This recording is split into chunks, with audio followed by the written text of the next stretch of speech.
Selamat siang pemirsa, bersama saya Salsabila Nurbaiti dalam Breaking News. Selama 1 jam ke depan, saya akan menemani Anda dengan berbagai informasi terkini mulai dari kepadatan lalu lintas, kemacetan, hiburan, hingga berita olahraga.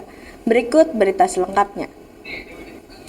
Kepadatan arus lalu lintas kembali melumpuhkan kawasan Pasar Ikan Jatinegara, Jakarta Timur, menyebabkan antrian kendaraan mengular di sepanjang ruas jalan utama sekitar lokasi. Kemacetan semakin diperparah oleh parkir liar di badan jalan serta kurangnya pengaturan lalu lintas yang efektif. Sejumlah kendaraan, baik roda 2 maupun roda 4, terpaksa berjalan merayap akibat padatnya arus manusia dan kendaraan yang saling bersinggungan di titik-titik krusial sekitar pasar.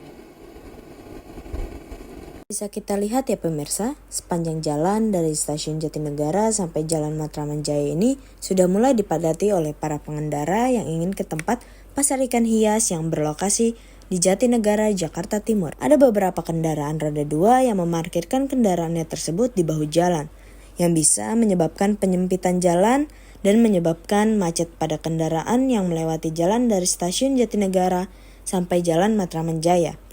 Banyak sekali juga para penjual yang berjualan di trotoar persis di sepanjang jalan tersebut. Meski sudah ada rambu larangan parkir, sejumlah pengunjung tetap memaksakan diri berhenti dan parkir di tepi jalan karena keterbatasan lahan parkir resmi di kawasan tersebut. Bisa kita lihat sendiri pemirsa, banyak sekali kendaraan roda 2 yang parkir di bahu jalan, dan ada sejumlah orang yang mengatur area di tempat parkir tersebut. Hampir setiap hari sih Mbak, pasti macet gitu. Susah lewat karena kan mobil dan motor parkirnya di mana-mana ya. Kadang ambulan juga terhambat buat lewat ke sini gitu. Arus kendaraan mengalami peningkatan signifikan di rest area tol Jakarta Cikampek kilometer 33 menjelang libur panjang akhir pekan. Kepadatan kendaraan terlihat sejak pagi ini didominasi mobil pribadi yang menuju arah timur seperti Bandung, Cirebon, hingga Jawa Tengah. Kepadatan arus kendaraan mengalami peningkatan yang signifikan di rest area tol Jakarta Cikampek kilometer 33. Banyak sekali kendaraan pribadi dan truk yang terparkir di rest area tersebut. Kita bisa lihat ya teman-teman, ini banyak sekali kendaraan yang sedang beristirahat di rest area. Menurut data terbaru dari pihak kepolisian dan pengelola tol, jumlah kendaraan yang melintas di area ini meningkat hingga 50% dibandingkan hari biasanya. Hal ini terlihat dari antrian kendaraan yang mengular di rest area dengan banyak pengendara yang berhenti untuk mengisi bahan bakar dan juga beristirahat. Di sepanjang saya bikin video ini, banyak sekali mobil-mobil pribadi ataupun truk yang datang untuk mengisi bahan bakar ataupun beristirahat saja. Pihak yang berwenang telah mengeluarkan imbauan kepada para pengendara untuk terus bersabar dan mengikuti arahan petugas di lapangan. Sekian berita arus kendaraan mengalami peningkatan yang signifikan di rest area tol Jakarta Cikampek kilometer 33. Selanjutnya kita beralih ke berita berikutnya. Proyek perbaikan jalan aspal di sepanjang Jalan I Gusti Ngurah Rai dari depan stasiun Jatinegara hingga stasiun Buaran menyebabkan kepadatan arus lalu lintas di sejumlah titik. Pekerjaan pengecoran dan pelapisan ulang aspal yang dilakukan di tengah jam sibuk pulang kerja membuat kendaraan pribadi, angkutan umum, dan truk logistik harus bergerak lambat dan antri di jalur yang menyempit. Dalam berita terkini, proyek perbaikan jalan aspal di sepanjang Jalan I Gusti Ngurah Rai sedang berlangsung. Proyek ini bertujuan untuk meningkatkan kualitas jalan dan mengurangi kemacetan yang sering terjadi di kawasan tersebut. Apalagi di jam-jam berangkat kerja dan pulang kerja. Proyek perbaikan ini berdampak pada arus lalu lintas di kawasan tersebut. Penutupan jalur menyebabkan kemacetan terutama pada jam sibuk. Pengendara dihimbau untuk mencari rute alternatif dan mematuhi rambu-rambu lalu lintas yang dipasang di lokasi proyek. Pihak berwenang telah menyiapkan sejumlah petugas untuk mengatur lalu lintas dan memberikan informasi kepada pengguna jalan. Dinas Pekerjaan Umum menekankan pentingnya proyek ini untuk mendukung kelancaran lalu lintas dan meningkatkan keselamatan pengguna jalan. Dengan adanya proyek perbaikan ini, diharapkan Jalan I Gusti Ngurah Rai akan lebih aman dan nyaman digunakan. Kami akan terus memantau perkembangan proyek ini dan memberikan informasi terkini. Demikian informasi terkini mengenai proyek perbaikan jalan aspal di Jalan I Gusti Ngurah Rai. Kita akan lanjut ke berita berikutnya. Aroma legit kue basah yang baru matang menyambut setiap langkah pengunjung di Pasar Senen, Jakarta Pusat sejak malam hari. Di tengah-tengah hiruk-pikuk ibu kota, pasar tradisional ini tetap menjadi surga bagi pecinta kuliner tempo dulu. Malam di Jakarta tak hanya dipenuhi hiruk-pikuk aktivitas kota, tapi juga aroma manis dan gurih dari jajanan-jajanan tradisional. Inilah Pasar Senen, tempat berburu kue basah legendaris yang tetap eksis di tengah gempuran kuliner modern. Dari kue kering hingga kue basah, berbagai macam rasa yang ada. Mulai dari kue lapis kembang yang legit, kue pie yang lembut, ada juga bolu, lemper ayam, hingga sosis Solo. Semua tersedia dengan harga yang ramah di kantong. Bapak, Pak, ini berapa? 2.000. Ini 2.000 semua. Oh, yang 2,5 ya, Mas? Ini sama ini 2,5, ini yang 3.000. Oh, bedanya di apa, Pak? Beda di isian sama di size-nya, Kak. Oh, isinya apa kalau yang 3.000? 3.000 ayam sweet. Kalau yang 2,5? Setengah ayam cincang, yang 2.000 yang juga cuma ukurannya lebih kecil. Oh, kalau lemper-lemper cuma sama 2.000 gitu. Ada yang 2.000 dan 2,5. Oh, ini seluruhnya berapa? Beda-beda harganya. Yang paling banyak harga berapa? 2.000-an ya? Rata-rata ya, Pak? Oke deh. Saya mengambil sosis Solo yang harga 3.000-an. Ada banyak juga yang harganya 2.000, 2,5. Dan saya juga mengambil lemper ayam dengan harga 2.000. Dengan rasa yang super pedas. Saya juga mengambil pie coklat dan pie buah. Ini saya memilih kue basah yang menurut saya menarik perhatian. 15 sama 2,5, 17.500. 17.500 ya, Pak?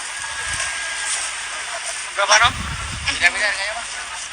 Ada yang 1.500, ada yang 2.000. Makasih. Ini dia hasilnya, guys. Ada kue lempar, sosis Solo, dan apa ya? Pie susu. Tak jauh berbeda, suasana semarak juga terasa di Arena Pekan Raya Jakarta PRJ yang tengah berlangsung di G-Expo Kemayoran. Ribuan pengunjung memadati setiap sudut lokasi, berburu diskon, menikmati konser musik, hingga mencium aneka jajanan dari berbagai daerah. Sejak dibuka, PRJ telah menjadi magnet bagi masyarakat yang ingin menikmati berbagai penawaran menarik. Para pengunjung terlihat antusias berburu diskon dari berbagai stand yang menawarkan produk mulai dari fashion, elektronik, hingga kerajinan lokal. Beberapa stand bahkan memberikan potongan harga hingga 50%, menarik perhatian banyak orang untuk berbelanja. Di samping itu, PRJ juga menyuguhkan beragam hiburan. Setiap hari, pengunjung dapat menikmati penampilan musik dari artis-artis lokal dan nasional. Dari musik pop hingga dangdut, area panggung menjadi pusat perhatian yang ramai. Suara riuh penonton yang menyanyikan lagu-lagu favorit mereka menambah keceriaan acara ini. Tidak hanya belanja dan musik, PRJ juga menjadi surga bagi para pecinta kuliner. Pengunjung dapat mencicipi berbagai jajanan khas dari seluruh daerah di Indonesia. Aroma menggoda dari berbagai makanan, mulai dari sate, rendang, hingga kue tradisional memenuhi udara di G-Expo. Setiap stand kuliner menawarkan cita rasa untuk yang mengunggah selera. Banyak pengunjung yang rela antri untuk mencicipi makanan favorit mereka. Ini menjadi kesempatan emas untuk menjelajahi keanekaragaman kuliner Indonesia dalam satu tempat.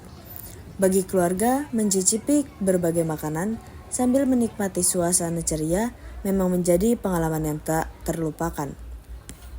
PRJ juga menyediakan berbagai kegiatan menarik bagi keluarga. Area bermain anak dan berbagai lomba menarik diadakan untuk menghibur anak-anak. Ini memberi kesempatan bagi orang tua untuk bersantai sementara anak-anak menikmati permainan. Kegiatan ini menciptakan suasana kebersamaan yang hangat di antara keluarga. Selain itu, PRJ juga menjadi ajang promosi bagi produk-produk lokal.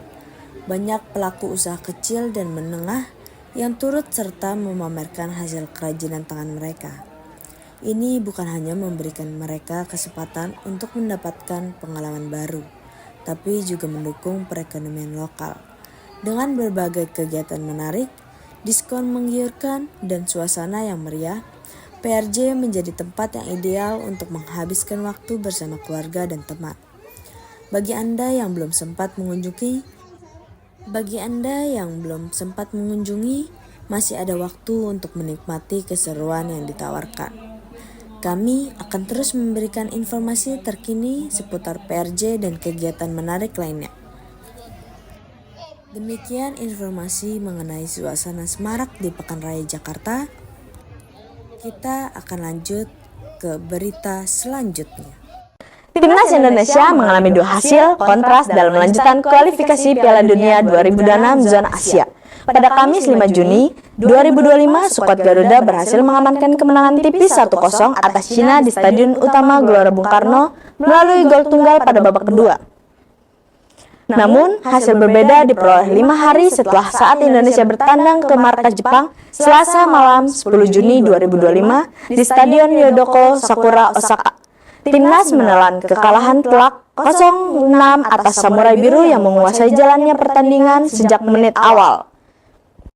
Pertandingan yang berlangsung di Stadion Utama Gelora Bung Karno pada 5 Juni 2025 diwarnai dengan atmosfer yang sangat emosional. Saat lagu kebangsaan Indonesia Raya berkumandang, seluruh stadion bergemuruh dengan sorak-sorai para supporter. Namun, momen yang paling mengesankan adalah saat para supporter melakukan koreografi yang spektakuler. Sebagai bentuk dukungan dan kebanggaan, ribuan supporter membentangkan spanduk raksasa yang berisi pesan semangat. Mereka juga mengenakan atribut berwarna merah dan putih, menciptakan pemandangan yang sangat memukau. Ketika irama Indonesia Raya mulai menggema, para supporter secara bersamaan mengangkat tangan mereka dan menggerakkan spanduk, menciptakan gelombang warna yang indah di dalam stadion. Momen ini menjadi sangat ngeri dan menggetarkan, bukan hanya bagi para pemain di lapangan, tetapi juga bagi semua yang menyaksikannya. Sorakan dan teriakan semangat dari para supporter semakin menguatkan tekad Timnas Indonesia untuk meraih kemenangan. Suasana yang penuh emosi ini menjadi pengingat akan kekuatan, persatuan, dan dukungan dari seluruh rakyat Indonesia. Kehadiran supporter dengan semangat yang membara membawa dampak positif bagi performa Timnas Indonesia. Dalam beberapa menit setelah momen koreo, tim tampil lebih agresif dan percaya diri, menciptakan beberapa peluang emas yang mengancam gawang lawan. Dukungan dari supporter yang menggelegar seakan memberikan tambahan energi bagi para pemain untuk berjuang lebih keras. Momen Korea saat Indonesia berkumandang menjadi salah satu sorotan utama dalam pertandingan ini. Ini bukan hanya sekedar pertandingan sepak bola, tetapi juga perwujudan rasa cinta dan kebanggaan akan tanah air. Supporter menunjukkan bahwa mereka adalah bagian tak terpisahkan dari perjalanan Timnas Indonesia. Dengan semangat yang tinggi dan dukungan luar biasa dari supporter, Timnas Indonesia pada babak kedua mencetak gol lawan dengan 1-0. Bisa kita lihat bahwa semangat supporter memberikan pengaruh akan semangat, kegigihan, dan percaya diri pada para pemain Timnas Indonesia. Berita pertama pada berita olahraga, kita akan lanjut ke berita olahraga berikutnya. Setelah meraih kemenangan tipis 1-0 atas Cina hanya 5 hari sebelumnya, harapan tinggi menyelimuti Timnas Indonesia. Namun, harapan tersebut pupus ketika mereka menghadapi Jepang, salah satu tim kuat di Asia. Sejak peluit pertama dibunyikan, Jepang langsung menunjukkan dominasinya dengan penguasaan bola yang sangat baik dan tekanan yang konsisten terhadap pertahanan Indonesia. Timnas Indonesia tampak kesulitan untuk mengembangkan permainan. Jepang dengan strategi menyerang yang terorganisir berhasil membuka keunggulan pada menit ke-12 melalui gol cepat yang menciptakan psikologis positif bagi mereka. Setelah itu, tekanan semakin meningkat dan Indonesia semakin kesulitan untuk merespon. Selama babak pertama, Jepang terus menambah pundi-pundi gol. Setiap serangan mereka tampak berbahaya dan pertahanan Indonesia yang rapuh tidak mampu menahan gempuran. Demikian breaking news siang hari ini. Saya Salsabila Nurbaiti pamit undur diri. Sampai jumpa dalam program berita berikutnya.